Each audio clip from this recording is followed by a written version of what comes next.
महिलाओं के बारे मनुस्मृति में जो घिनौनी बातें लिखी हैं, क्या आप इन्हें जानते हैं? विचित्र बात यह है कि आज भी कई लोग इन्हें वापस प्रचलित करना चाहते हैं। मनुस्मृति, जो एक प्राचीन हिंदू धर्मशास्त्र है, उसे धर्म सूत्र माना जाता है, जो सामाजिक व्यवस्था, कर्तव्य और आचार संहिता को लेकर कई बातें कहता। जानिए ये श्लोक महिलाओं के बारे में क्या कहते हैं। मनुस्मृति 9:2 का कहना है कि स्त्रियों को कभी भी स्वतंत्रता नहीं दी जानी चाहिए। मनुस्मृति 547 स्त्री स्वतंत्रता की अधिकारी नहीं होती। यह श्लोक स्त्री को जीवन भर पर निर्भर रहने की बात कहता है।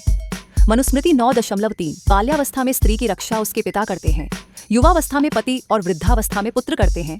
स्त्री कभी स्वतंत्र नहीं हो सकती। मनुस्मृति 9:18 वेद, स्मृति, पुराणों आदि में स्त्रियों और शूद्रों का निषेध किया गया है। वहाँ वह धर्म शाश्वत नहीं है। यहाँ विरोध में स्त्री शूद्रों का स्थान नहीं है का संकेत भी मिलता है। मनुस्मृति 555 हिस्सा स्वभावतः पापिनी, अर्थात स्त्रियां कभी शुद्ध नहीं होती, क्योंकि उनका स्वभाव ही पापपूर्ण होता है।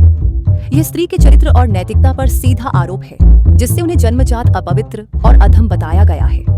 मनुस्मृति 3:11 स्त्री को न तो विवाह से पहले स्वतंत्रता प्राप्त है, न विवाह के समय और न ही बाद में। केवल पति की आज्ञा का पालन करना ही उसका धर्म है। स्त्री की भूमिका को केवल आज्ञा पालन करने वाली मानते हुए उसे अपने जीवन के निर्णय से वंचित किया गया है। मनुस्मृति 8:28 जिस घर की स्त्रियां दुष्चरित्र हों, उस घर को शत्रु नष्ट कर देते हैं और पूरा कुल कलंकित हो जाता है। पूरे परिवार की प्रतिष्ठा को स्त्री के चरित्र से जोड़ दिया गया है। यह एक गहरा पितृसत्तात्मक दृष्टिकोण है। मनुस्मृति 9:14 स्त्रियां अगर दुष्चरित्र होती हैं तो पूरा कुल अपमानित होता है।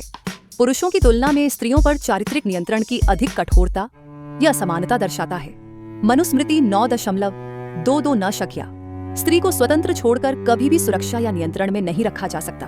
स्त्री को अविवेकी और सुरक्षा के लिए अनुपयुक्त बताकर हमेशा पुरुष के अधीन रखने की बात कही गई है।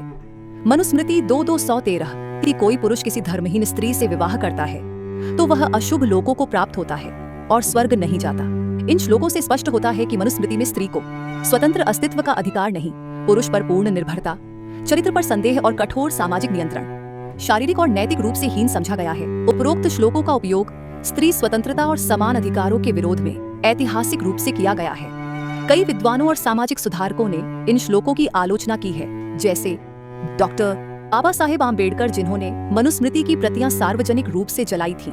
तो एक स्त्री और एक जिम्मेदार पुरुष मनुस्मृति की इन बातों को आज की तारीख में सपोर्ट करेंगे? मुझे नहीं लगता। कालानुरूप बदलाव और सुधारना होना जरूरी है, ना कि पुरानी गलत मान्यताओं को वापस लाके समाज को पिछड़ा करें। आपकी राय कमेंट्स में जरूर लिखना।